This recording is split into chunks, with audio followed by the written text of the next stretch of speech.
Empezamos hoy una nueva serie, una nueva lista de reproducción que vamos a llamar Libros para la Contrarrevolución. Y es que nuestro canal StatCrux, Tradición y Contrarrevolución, apunta a eso, a formar personas que estén en la línea de la contrarrevolución, de la defensa de la verdad católica contra la revolución. Vamos a analizar textos que nos parecen fundamentales para formar las inteligencias de aquellos que quieren realmente posicionarse de forma reaccionaria, valiente, activa, contra los presupuestos de la revolución ya incardinada del todo en nuestras sociedades modernas. Vamos a empezar con un libro, Para que él reine, de Jean Ausset. La dinámica que vamos a tomar en estos vídeos dedicados a libros, principalmente va a ser no tanto la de hablar yo sobre los libros, sino la de leer fragmentos de estos libros. Los fragmentos que me parecen a mí más sugerentes, más interesantes. ¿Para qué? Para que estos libros nos hablen ellos directamente, nos seduzcan y produzcan en vosotros el deseo de leerlos y de sacar de ellos todo el fruto. Algunos de vosotros me decís con razón que a veces escogemos temas que son como muy abstrusos, muy difíciles de aceptar por la mayoría del público, que tendríamos que buscar quizá, pues a lo mejor temas que fuesen más atractivos, que tuviesen más acogida, que recibiésemos más me gustan y que nos importase más posiblemente llegar a más gente. Bien, os digo ya de principio que esa no es para nada nuestra política. Nos trae bastante sin cuidado el tema de los likes y de los me gusta. Nos importa poco tener mucha gente que nos sigue.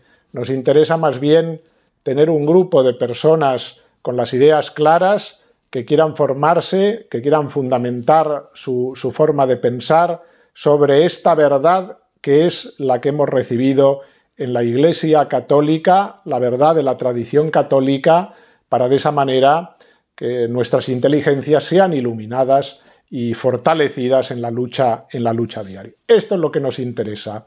Por lo tanto, nos trae bastante sin cuidado este tema que me sugeréis vosotros de buscar temas más atractivos. No es nuestra política, no es lo que nos interesa. Nos trae sin cuidado, así de claro. Por lo tanto, vamos a comenzar esta serie de libros que ya sabemos que no son para mayorías, son para unos pocos, son para aquellos que realmente están, como solemos decir en este canal, en la brecha. Vamos pues hoy con el primer título de esta serie, que va a ser este libro que para mí es como un libro de cabecera, un libro fundamental, Para que él reine, de Jean Ausset. Es un libro que se publicó en Francia en el año 1957, agrupando una serie de trabajos aparecidos poco a poco en un boletín mensual en el que se analizaban las causas profundas de la revolución. Nos vamos a quedar con este término porque alrededor de él va a girar mucho la temática del libro, la revolución. Se pretendía, de alguna manera, en esas charlas que se recogen, sentar las bases para el combate contrarrevolucionario y la restauración del orden social cristiano, que es evidentemente los presupuestos en los que nosotros nos movemos en este canal.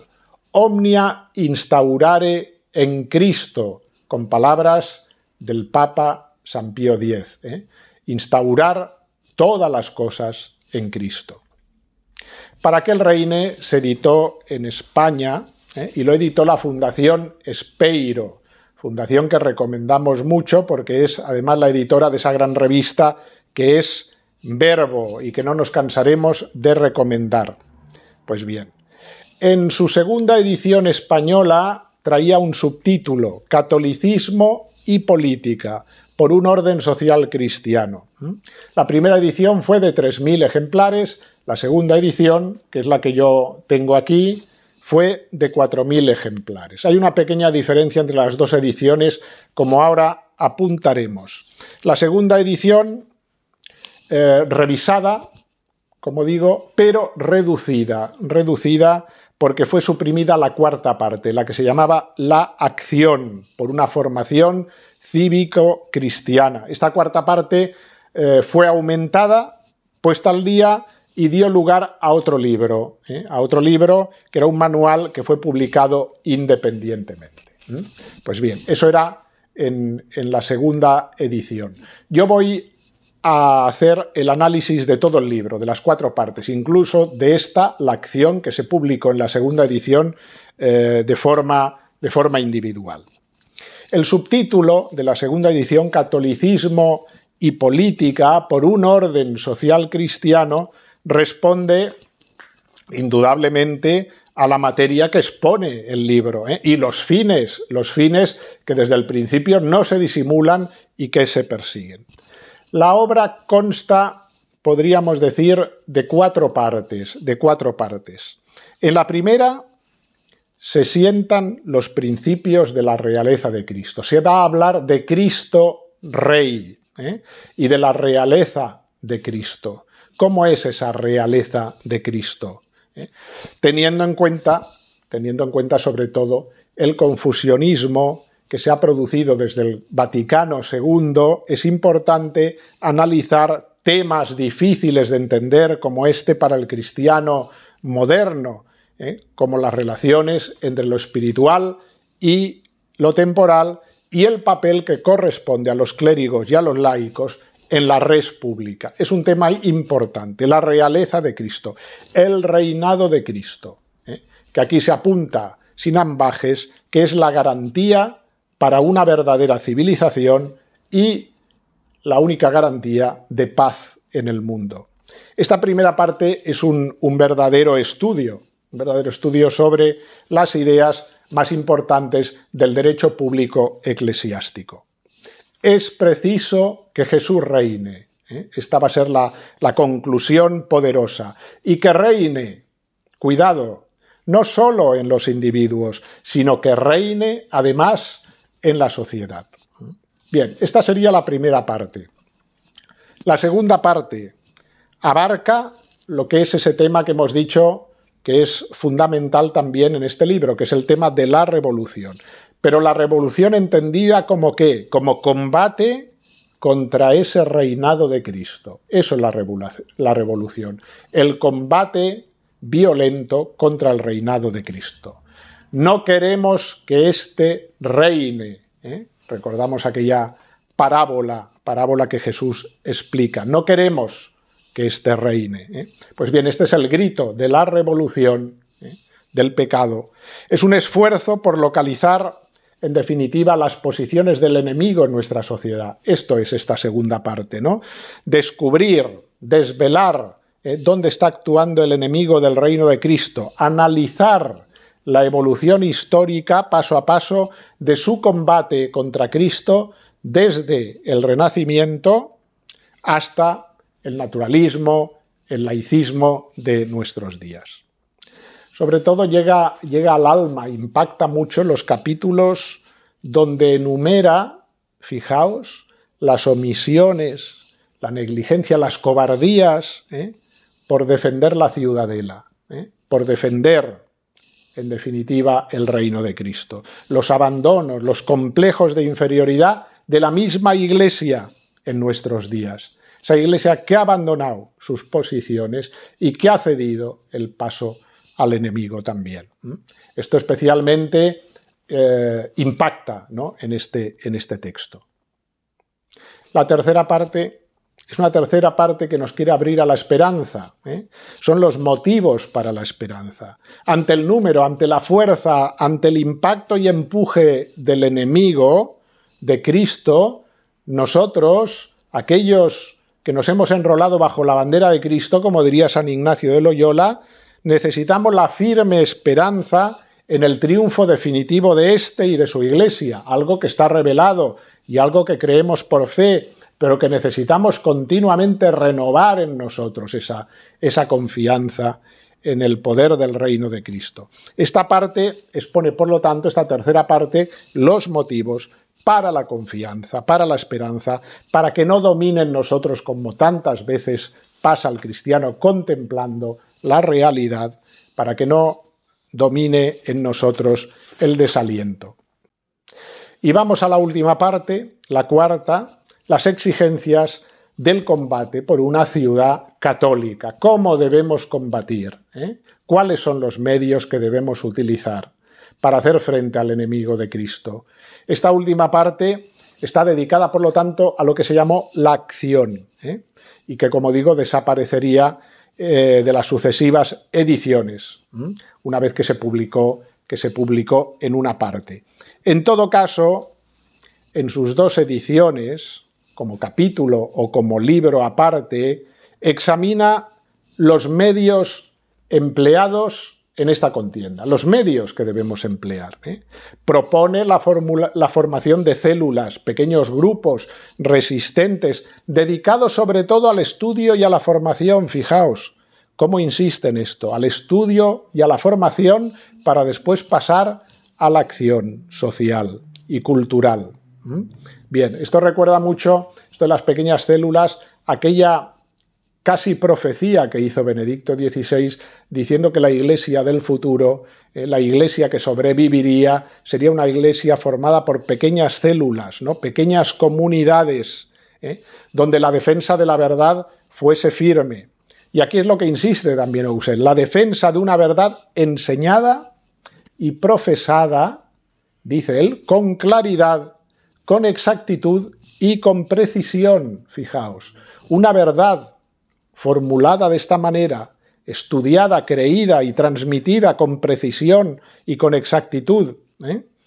Bien, con indicaciones también en esta cuarta parte sobre la acción, indicaciones sorprendentemente concretas sobre la organización y funcionamiento de estos reductos, de estas células de resistencia y de formación. Es interesante ir de la mano del autor y recorrer, podríamos decir, los campos devastados donde todavía está fresca la huella del enemigo, los estragos que ha dejado en la sociedad, y no solo en la sociedad, incluso también en la Iglesia.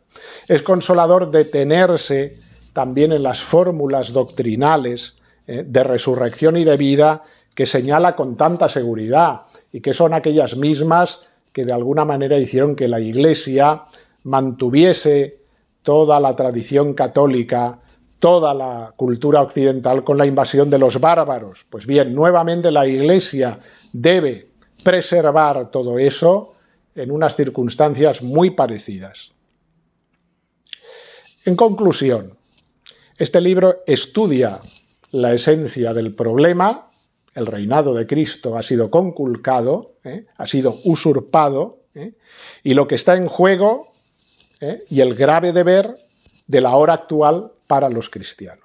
Se analizan, por lo tanto, las causas, el objeto, el espíritu del combate que hay que librar en nuestro tiempo por un orden social cristiano.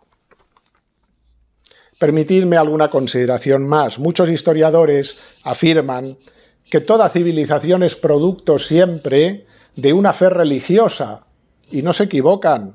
No tanto, fijaos, de un progreso científico o de un desarrollo económico, ni siquiera de una cultura poderosa, no. Toda civilización es producto de una fe religiosa. San Pedro Julián Eymar dice: mientras los fundadores de falsas religiones son el alma de las leyes civiles de sus pueblos, Confucio de los chinos, Buda de los indios, Mahoma para los musulmanes, constituyen todos ellos los supremos guías de sus respectivas sociedades. En cambio, los modernos cristianos no concedemos igual puesto a Cristo en nuestra sociedad, en nuestra tradición. Lo suprimimos. Por eso sorprende que en el occidente cristiano alabemos y respetemos con admiración, podríamos decir genuflexa, las espiritualidades orientales, las costumbres religiosas del todo ajenas a nosotros, y en cambio dinamitemos nuestras raíces cristianas prescindiendo de Dios y de la tradición cristiana en las relaciones humanas y sociales, organizando nuestra sociedad al margen del cristianismo, como huérfanos sin raíces, como si no hubiese Dios para nosotros. Es una actitud descerebrada, porque nos arranca las raíces, porque nos quita el sentido de todo aquello que somos, pero incluso en el plano práctico, cotidiano, no se puede prescindir de la tradición cristiana para lo más elemental del día a día aquí en Occidente, ¿no? Para entender algo de arte cuando entramos en un museo, por ejemplo, la música, la pintura, la literatura, las costumbres, el folclore. La revista Verbo hizo una reseña del libro, Para que él reine, a cargo de Gabriel Alférez. Nosotros nos hemos basado mucho en esta reseña que hace él para esta charla. El escritor citaba a Malcolm Muggeridge, autor inglés, convertido al catolicismo, que afirmaba: nosotros sabemos y proclamamos que sin Dios estamos perdidos en las tinieblas de nuestra naturaleza mortal. Miramos a Cristo el Salvador y descubrimos la luz, en cambio, que guía al mundo. Ahí sí. Y como decía Rafael Gambra, los orígenes de las sociedades y el sentimiento profundo de su tradición no son nunca ajenos a una inspiración religiosa. Fijaos, los orígenes y el sentimiento profundo de cualquier sociedad no puede ser ajeno, ¿no?, a su inspiración religiosa. En el orden político, la importancia de la religión, por lo tanto, no es menor. La trascendencia de la religión es necesaria para la feliz convivencia, para la libertad de los ciudadanos, frente a algo que es una realidad: el abuso del poder de un Estado deificado. Es algo que conocemos bien. El principal límite a tal abuso del Estado son los principios morales que son previos siempre, previos al Estado y a la misma sociedad.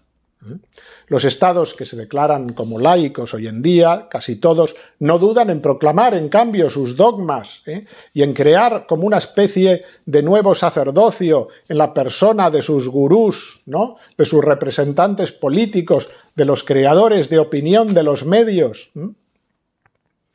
En la cristiandad, en cambio, existió un límite, claro que existía un límite del poder derivado de una serie de contrapesos dados por aquella diferencia entre el poder espiritual y el temporal, entre el Papa y el emperador. La cristiandad, dijo André Malraux, no es totalitaria, porque admitió la doble autoridad del Papa y el emperador, que hacían contrapeso. Los estados modernos constituyen, en cambio, una totalidad sin religión.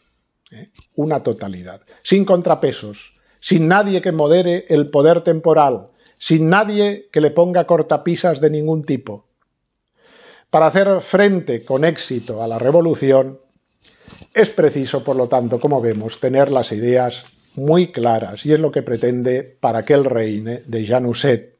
Las ideas muy claras sobre la propia postura, sobre cuál es la verdad en la que fundamentamos nuestra lucha, pero también sobre las ideas del adversario y sobre la confianza que hemos de tener en las armas que se usan para combatirlo y la fe profunda en la victoria final.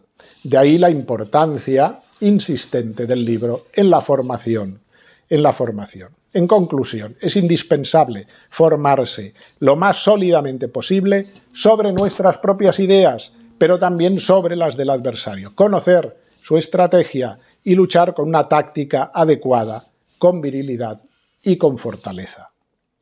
Este es el propósito del libro que presentamos hoy, La formación cívica según el derecho natural y cristiano.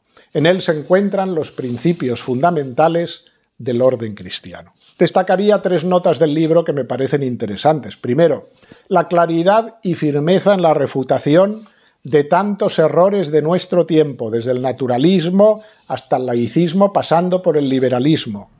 Segundo, la apología que se hace de los valores de la sociedad cristiana, ese amor grande que se percibe en el libro a la verdad del Evangelio y de la Iglesia Santa, depositaria de esta verdad.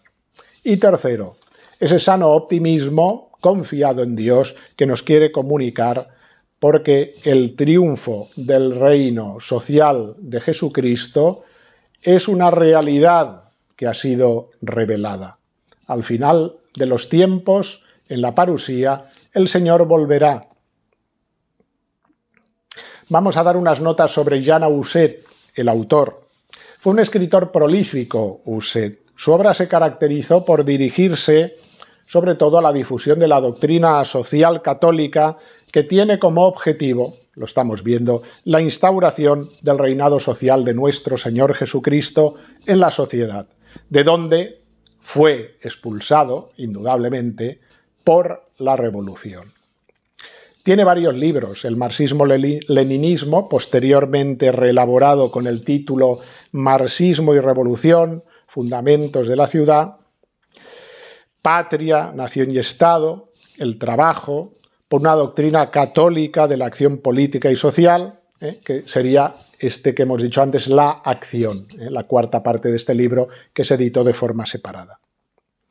Admira mucho la sistematización de su obra escrita, tiene una gran capacidad de comunicar y de comunicar con consistencia y con orden. Auset, descontento de la situación que reinaba en Francia, sometida evidentemente a un proceso de disolución del patrimonio espiritual y material, tras unos ejercicios espirituales, plasmó el deseo de hacer algo en la creación de una obra viva, la ciudad católica, difundida especialmente en Francia, pero también en otros países. Sus congresos, los congresos de la ciudad católica, sin contar con ayuda alguna, más que la que proporcionaban desinteresadamente los particulares afectos, llegó a congregar a partir de los años 60, sobre todo, a miles de personas, constituyendo la principal manifestación de seglares católicos en Europa. Compendió de alguna manera Auset, compendió toda esa doctrina tradicional y también se puede decir que comprendió de una manera singular que la salud de la ciudad católica se encontraba en la religión católica, pero sobre todo en la restauración de una sociedad acorde con el orden sobrenatural y el orden natural, para lo cual se precisaba, de un lado, formarse en la doctrina correcta, afianzarse sobre esa doctrina y actuar cada cual en su sitio.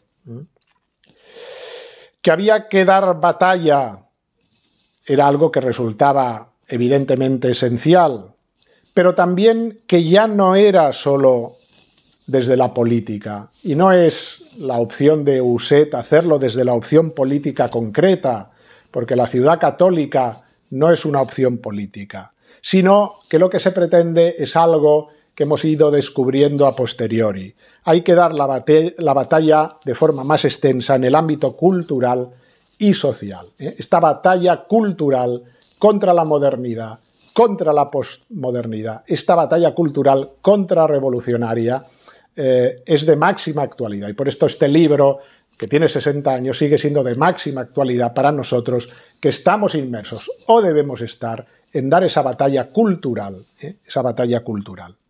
Había que recuperar el tejido natural de las sociedades, sus cuerpos intermedios, formar cuadros capaces de actuar como verdaderas élites sociales en todos los ámbitos de la sociedad. Este era el propósito, esas células de formación. Replanteaba con energía el combate contrarrevolucionario para instaurar todo en Cristo, para que Él reine. El título es más que evidente. Para restablecer la ciudad católica siguiendo las exhortaciones del Papa San Pío X, instaurare omnia in Cristo.